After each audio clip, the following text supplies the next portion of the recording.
दोस्तों, पिछले कुछ दिनों से लगातार आप बिपरजॉय साइक्लोन के बारे में सुन ही रहे होंगे। चलिए इसी टॉपिक पर बात करते हैं।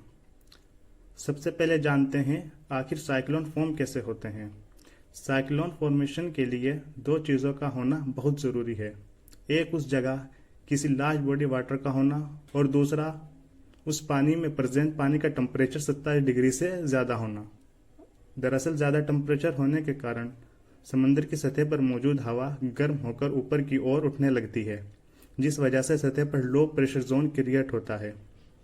गर्म हवा ऊपर उठने से जो जगह बनती है उसे भरने के लिए आसपास की ठंडी हवा इस लो प्रेशर जोन में एंटर कर जाती है, और ऊपरी वातावरण में एंटर हुई ठंडी हवा भी गर्म होने लगती है और मॉइस्चर के रूप में ऊपर उठती है। यही मॉइस्चर ऊपर जाकर बादल बनते हैं।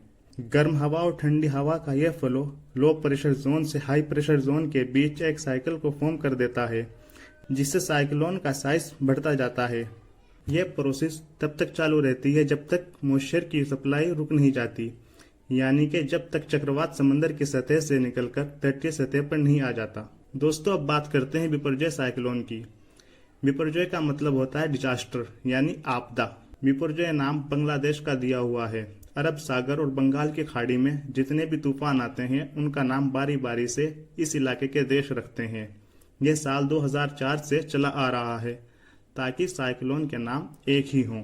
आइए जानते हैं जो ये स्टॉर्म है इनको क्लासिफाइड कैसे किया जाता है।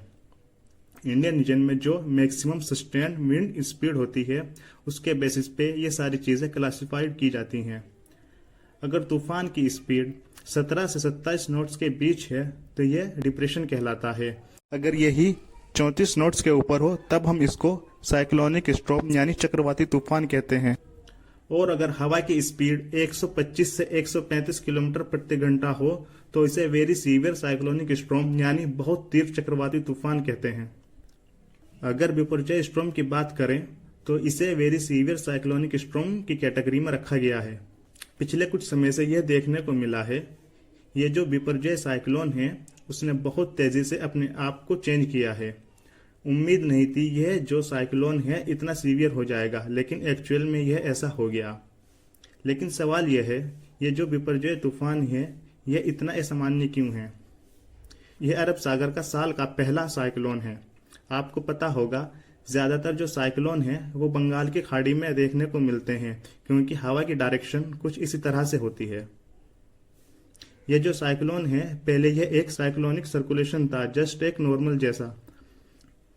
लेकिन 6 जून और 7 जून को इसके अंदर रैपिड इंटेंसिफिकेशन हुआ, जिसकी वजह से इसकी स्पीड बढ़ गई और यह वेरी सीवियर साइक्लोनिक स्टॉर्म में कन्वर्ट हो गया। और इससे भी बड़ी बात यह है यह जो चक्रवात है वो समुद्र के अंदर ज्यादा देर तक रहा।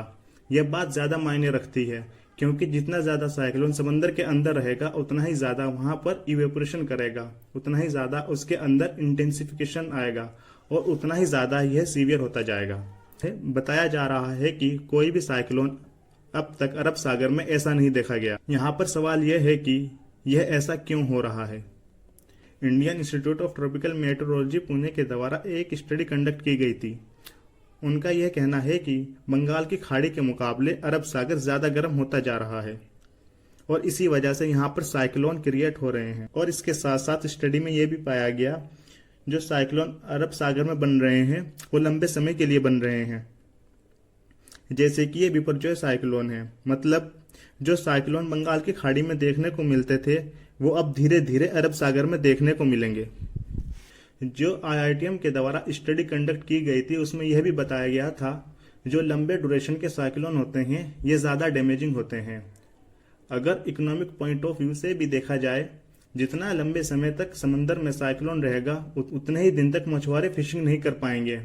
जो फिशरमैन है उनकी लाइफ के ऊपर इम्पैक्ट आएगा, और जितना ज़्यादा ये पानी के अंदर रहेंगे उतना ही ज़्यादा एनर्जी इनके अंदर आएगी, और जब तटीय इलाकों पर हिट करेंगे तो और ज्यादा विनाश लेकर आएंगे।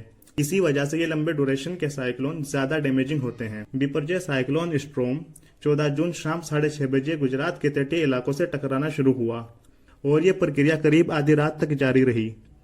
मौसम विभाग के अनुसार तूफान का लैंडफॉल पाकिस्तान के कराची और गुजरात के मांडवी के बीच मौजूद जखऊ नाम की जगह के पास शुरू हुआ। लैंडफॉल की प्रक्रिया 15 जून आधी रात तक चलती रही। इसी कारण यहां पर 115 से 125 किलोमीटर प्रति घंटा की रफ्तार से तेज लहरें उठी। इसके अलावा इसका असर गोवा, दादरा और नागर हवेली, दमन और दीप और राजस्थान में देखने को मिला। उम्मीद है ये वीडियो आपको इन्फॉर्मेटिव लगा होगा। ऐसे ही और इन्फॉर्मेटिव वीडियोस पाने के लिए हमारे चैनल को सब्सक्राइब